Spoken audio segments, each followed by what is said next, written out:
업종 공략 업앤다운. 오늘은 이데일리 맵 오현진 전문가와 함께하겠습니다. 어서 오십시오. 네, 안녕하세요. 자, 먼저 오늘 상승이 기대되는 업종부터 화면으로 확인해 보시겠습니다. 네, 오현진 전문가가 꼽은 상승 전망 섹터는 중국 소비주입니다. 중국 경기가 살아난다라고 코멘트해 주셨는데요. 자, 중국 경기가 살아나면 역시 중국 소비주가 당연히 좀 더 관심을 받을 수밖에 없겠군요. 네, 그래서 중국 소비주는 사실 이제 코로나19에 따른 직격탄을 맞은 대표적인 섹터 중에 하나로 보시면 될 것 같아요. 그래서 중국 소비주로 분류되는 화장품주, 이제 면세점, 이제 뭐 카지노, 이런 종목군들이 사실상 2분기까지는 실적이 수직 낙하하는 그런 모습을 보였다라고 보셔야 되겠습니다. 다만 현재는 뭐 이런 악재 대부분이 이미 반영이 됐다라고 보고 있고요. 최근에 중국 내에서 코로나19가 진정되면서 그 내수 지표가 또 빠른 회복세를 보이고 있기 때문에 이런 부분들이 중국 소비주의 투자 심리 개선에도 충분히 좋은 영향을 끼칠 것이다라고 보고 있습니다. 중국 제조업 PMI 월별 추이를 보시면요, 그러니까 4월부터 견조한 회복세가 계속해서 이어지고 있습니다. 그래서 중국의 제조업 PMI가 7개월 연속 경기 확장 국면이라고 보시면 되겠죠. 그래서 기준치 50 위에서 움직이는 모습이고 그 수치도 조금씩이지만 높아지고 있다라고 보시면 되겠고요. 그 수출입 지표도 보시면은 이제 코로나19 이후 급락했다가 5월부터 점진적인 회복세를 보입니다. 다만 이제 뭐 모든 업종이 이제 살아나는 것은 아니고 업종별로 회복 속도 차이는 있어요. 그러니까 예를 들면 건설업 같은 경우에는 아직 빠른 회복세를 보이지 못하고 있습니다. 하지만 지금 중국에서는 뭐 연말 혹은 내년 초까지 이제 대규모 인프라 투자들을 계획하고 있기 때문에 뭐 시간이 걸리더라도 뭐 건설업종 지수라든지 기타 회복되지 못하는 지표들이 완만하게 좀 살아날 것이다라고 보고 있고요. 종합적으로 보면 이제 경기가 바닥을 찍은 건 거의 확실해 보인다는 거죠. 그래서 이 부분이 중국 소비주의 투자 심리 개선 요인이라고 보시면 되겠고요. 또 국내 면세점 매출도 완만한 회복세가 전망이 됩니다. 그래서 국내 면세점 매출액 추이를 한번 보시면 아직은 부진해요. 하지만 코로나19 이후에 매출이 더 악화되지는 않고 있습니다. 또 국내 면세점에서 대표적으로 많이 팔리는 품목, 화장품이라고 볼 수 있는데 중국 화장품 소매 판매액이 8월에 전년 대비 19% 증가했어요. 특히 요즘에는 이제 화장품을 오프라인보다는 온라인에서 많이 구매를 하고 있고 국내 업체들도 온라인 시장으로 많이 침투를 시킵니다. 코로나19에 대한 영향도 분명히 있었다라고 볼 수 있겠죠. 그래서 중국 내에서 온라인을 통한 화장품 매출이 큰 폭의 성장세를 보이고 있다라고 볼 수 있고요. 국내 럭셔리 화장품 브랜드의 매출도 견조합니다. 아무래도 이제 고가 화장품들이 마진이 좀 많이 남기 때문에 이런 부분들이 국내 뭐 아모레퍼시픽이나 LG생활건강 이런 업체들의 실적을 좀 방어해주는 요인이 될 것이다라고 보고 있고요.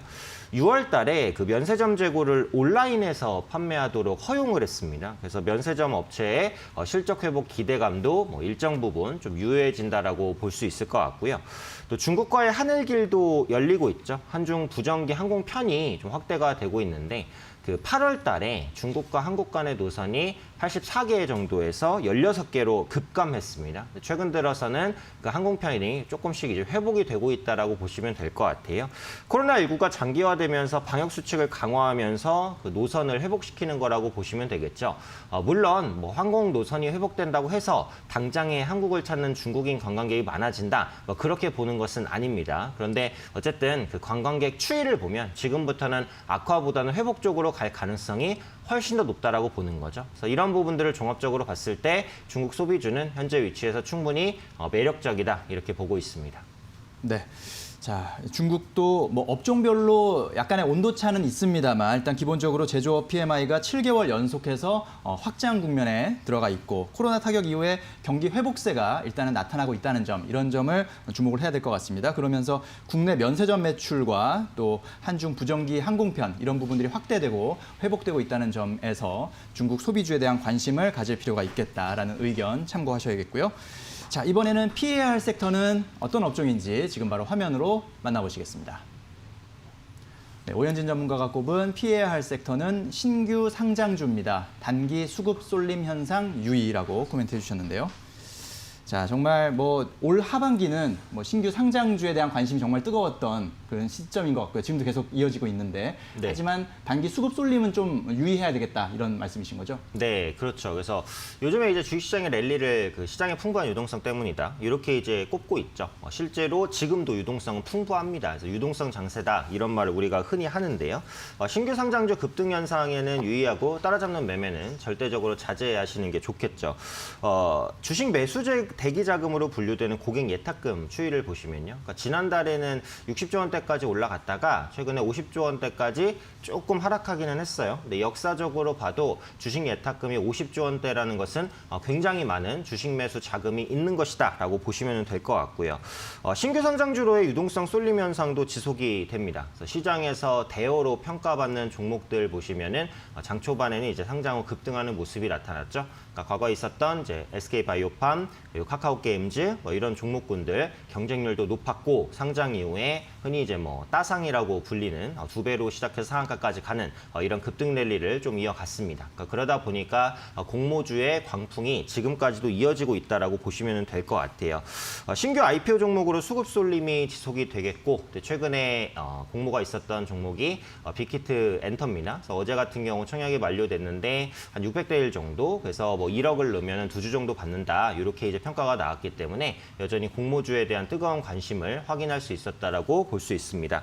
다만 이제 리스크 요인들도 많이 부각이 되고 있어요. 그래서 국내 증시가 코로나19 이후에 상당한 랠리를 보이면서 가지고 있는 실적이라든지 이런 펀더멘털 대비해서는 약간 오버슈팅, 그러니까 지수가 좀 많이 올라온 것도 사실이다라고 보셔야 될 것 같고 지금 주식시장에 뛰어드신 분들이 이제 뭐 주린이다 이렇게 표현을 하는데 그러니까 주린이 분들은 어쨌든 상승장만 봐왔단 말이에요. 그러다 보니까 과거의 개인 투자자와 성향이 다릅니다. 과거의 개인 투자자분들은 떨어지는 종목을 계속 추가 매수하고 몰타기하는 성향이 있었다면 최근에 신규로 들어오신 분들은 고가 종목을 과감하게 따라잡는 매매를 해서 달리는 말에 올라타는 이런 전략을 많이 짜신단 말이에요. 근데 지금 신규로 들어오신 주린이 분들은 하락장을 보지 못했기 때문에 뭐 신용이라든지 이런 부분까지 빚을 내서 투자하시는 부분들도 있습니다. 하지만 앞서 말씀드린 그런 고평가 부담, 미국 증시의 불확실성 이런 부분 때문에 시장이 흔들리게 되면 언제든 차익 매물이 나오고 신용융자 잔고로 인해서 시장의 하락이 조금 더 가팔라질 수 있고 이런 부분들은 IPO주에도 당연히 영향을 미친다라고 볼 수밖에 없거든요. 그러니까 또 최근에 보시면 이제 IPO 종목들이 상장 후 급등했다가 또 바로 차익 실현 매물이 나오기도 하거든요. 그러니까 카카오게임즈 같은 경우에도 상승폭을 지키지 못하고 많이 무너지는 그러니까 이런 모습이 나왔죠. 그래서 빅히트 엔터 같은 경우 상장 이후에 상장 첫날이라든지 뭐 둘째 날 이럴 때까지는 또 급등이 이어질 수 있지만 그 이후에는 또 바로 차익 실현 매물이 나올 수 있습니다. 그래서 지금 공모주 투자를 하시려면 공모에 참여해서 공모주를 받고 상장 직후에 매도를 하시던가 아니면 상장 이후에 2개월에서 3개월 정도 기간 조정을 거친 이후에 매수를 하셔야지 상장됐을 때 급등에 따라잡는 매매는 매우 위험한 전략이 될 수 있기 때문에 이런 매매는 철저하게 배제하자 이렇게 말씀드리겠습니다. 네. 자, 신규 상장주에 대한 관심이 뜨겁지만 먼저 들어가지 못했다면 무리해서 따라 들어가는 것은 좀 위험하다. 이런 부분들 참고하셔야 되겠고 밸류에이션 판단이 그 무엇보다 중요하다는 점 말씀드립니다. 또 꼭 신규 상장주가 아니어도 더 좋은 투자 기회를 찾을 수 있는 기회는 충분히 있으니까요. 저희 굿머니와 함께 하시면 그 기회를 잡으실 수 있을 겁니다. 자, 이제 오늘의 공략 종목 살펴볼 텐데요. 어떤 종목 갖고 오셨습니까? 네, 그래서 앞서 말씀드렸던 그 중국 소비주의 면세점주 중에서 종목을 가지고 왔는데요. 네. 신세계입니다. 신세계는 국내 대표 면세점주라고 보시면 될 것 같아요. 그래서 주가가 지금 보시면 그 코로나19로 인해서 급락했던 그 수준까지 떨어졌어요. 그래서 웬만해서는 지금 위치에서는 더 밀리지 않을 것이다라고 판단하고 있고요.